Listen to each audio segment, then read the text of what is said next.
For the National Socialists, it was not enough to create a world free of those they considered inferior. They sought to create a world where ideologically loyal Aryans fit their worldview. There was a massive effort to create a generation of young people into the perfect National Socialists, sculpting them into adults willing to give everything to the Nazis. In today's video, we will focus on the League of German Girls, and how they sought to instill their ideals of womanhood. It is perhaps helpful to start with the foundation of the Nazi youth movement. As early as 1922, the Nazi Party established its youth branches. The first Hitler youth groups were primarily for the recruitment of boys to be trained as future soldiers in the Sturmabteilung, the infamous paramilitary brown shirts. The goal was clear: to meet the military aims of the Nazis. Children would be militarized and instructed in racist beliefs. But for the girls, a different organization would be needed to prepare them for the different roles expected of women under National Socialist rule. There were some unsuccessful attempts to create a girls' movement in the 1920s, but these failed to attract enough memberships. In July of 1932, these various Nazi girl groups were dissolved, and then reformed into the League of German Girls.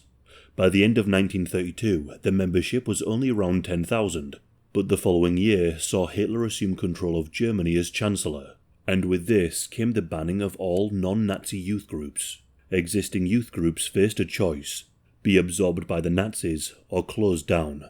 By December of 1936, it was mandatory that girls from the age of 10 join the League of German Girls, otherwise known as the BDM. However, one could only join if they could prove that they were of German ethnic heritage, a German citizen, or free of any hereditary diseases. The uniform for members of the League was a navy blue skirt with a white blouse and heavy black walking boots. For those with a leadership position, badges denoting ranks would be sewn into the uniform. Individuality was often expressed through braided hairstyles, but jewellery and makeup was prohibited.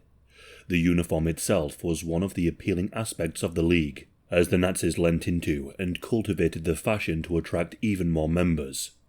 At its height, the League had around 4.5 million girls and young women, although it did grow slower than the boys' Hitler Youth. Under the umbrella of the League, the girls and young women were separated by age. For girls between 10 and 13, there was the Young Mädelbund, but between 13 and 18, they were simply the members of the League proper. Once a girl reached the age of 17, they could join the Glober and Schönheit, or the Belief and Beauty Society, though this was not mandatory. This was designed to be the pathway for young women to become members of the National Socialist Party. The activities of the League were a mix of lectures, exciting activities, community service, and National Socialist indoctrination. On weekends, the girls would attend camps where they would engage in physical activities. Sports such as gymnastics, track and field, and swimming were all part of the curriculum. Sports usually not done by girls, such as fencing too, were encouraged, though only to the elite and the most desirable. Ski holidays and camping holidays were subsidized, allowing for the poorest in society to attend. The goal was to create a healthy woman who could better serve the state, as a mother, wife, and a homemaker. Many of these activities focused on these three roles. Domestic training was key, learning how to look after the home in model houses. The girls would also be encouraged to help with childcare and nursing duties. Some of these activities saw the girls engaging in farming or singing old German folk songs and dances, enacting fairy tales, and performing puppet shows. During the winter months, indoor activities such as sewing and handicraft workshops were carried out. As for the lectures, the focus would be on learning about historical events and the people Nazis deemed important. This included learning about Adolf Hitler's rise to power and him saving Germany. They would also learn about the self-sacrifice of German soldiers. The girls would also receive a political education to better indoctrinate them into the National Socialist worldview. Ultimately, great emphasis would be placed on the importance of giving birth and bringing up children. This was deemed to be the most important duty of every German woman. Lectures would also be held about the dangers of marrying outside the German race, and the importance of producing as many children as possible, along with the importance of German blood and keeping it free from racial impurities. At Nazi rallies and events, both the Boys Hitler Youth and the League of German Girls played prominent roles. They would act as flag bearers and perform choreographed dancing to the cheering crowds. The girls of the League would be visible in their white uniforms, contrasted against the black and brown shirts of the men and boys. However, because of the lectures and talks on the importance of producing children, this would often lead to dire consequences. Young boys and girls of the Hitler Youth and the girls of the League would engage in sexual activity. At the 1936 Nuremberg rally, it was reported that almost 1,000 members of the League returned home pregnant. Accounts of sexual depravity carried out by the Hitler Youth against the girls of the League were widespread. In one striking example, a girl from the League gave birth to a baby. She was then asked who the father was. She answered that it could have been one of 13 boys from the Hitler Youth. Nazi propaganda was a key part of the girls' experience in the League. One of the more disturbing examples included a propaganda children's book called The Der Giftpilz, or The Poisonous Mushroom. It contained various anti-Semitic tropes and claimed to allow children to tell the difference between a Jew and a Gentile, akin to how one can learn the difference between poisonous and edible mushrooms. In one of these stories, a young girl and a member of the League is forced by her mother to visit a Jewish doctor. This was in spite of her protests having learned of the supposed dangers of Jews from her time in the League. In this story, she narrowly escapes being abused by the doctor and returns home to teach her mother a lesson about the dangers of Jews, with the mother ultimately conceding to the Nazis' view of the world. This story also highlights an important aspect of the League: to rebel against their parents. Children were encouraged to report any anti-Nazi sentiment or activity of their parents to the authorities. Even just joining the League was seen by many girls as an act of rebellion, as the League allowed the girls to be away from their parents to be with like-minded young people and enjoy sports or camping, all whilst learning to accept their purpose within the National Socialist Society. One important part of the girls' time within the League was the year of service.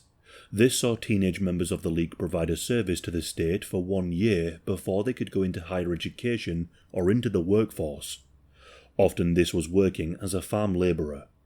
The young adults live and work together, and many recalled such time as a happy experience. For the girls who didn't want to work on a farm, the other option was to work as a household maid in the cities. But this unpaid exploitative labour was part of the wider Nazi plan to prepare its citizens for colonising the lands to the east, whilst ensuring unpopular jobs were still filled. During the war, this service was expanded. The freedoms of the League were gone, as they began living and working in camps run by the Reich's Labour Service. Gone too were the fashionable uniforms, replaced with a drab olive-green work dress. By 1941, women and older members of the League replaced munitions workers, as these men were drafted into the German army. The younger members of the League would even assist in the colonisation of Eastern Europe, teaching settlers the proper way to maintain a house and the correct way to bring up children, in line with the Nazi racial and hygienic standards. In all, some 19,000 girls aged between 15 and 16 were sent to Eastern Europe, part of the Lebensraum occupation program. As more and more people became homeless in the face of Allied bombing, the girls of the League ran soup kitchens for the needy. Many more, as many as 60,000, worked as nurses, tending to the injured or dying. As the war drew to a close, members of the Hitler Youth and even some members of the League fought the advancing Allied armies. Such acts were not permitted by the League, but this didn't stop some of the girls from taking up arms in defence of the ideology that had warped them. It should also not be forgotten that many of the concentration and death camp guards were former members of the League. Irma Gries was one such member. She was dubbed as the hyena of Auschwitz. This was because of her cruel laugh while she engaged in sadistic acts on concentration camp inmates. It is said that she was a fanatical member of the League in her youth.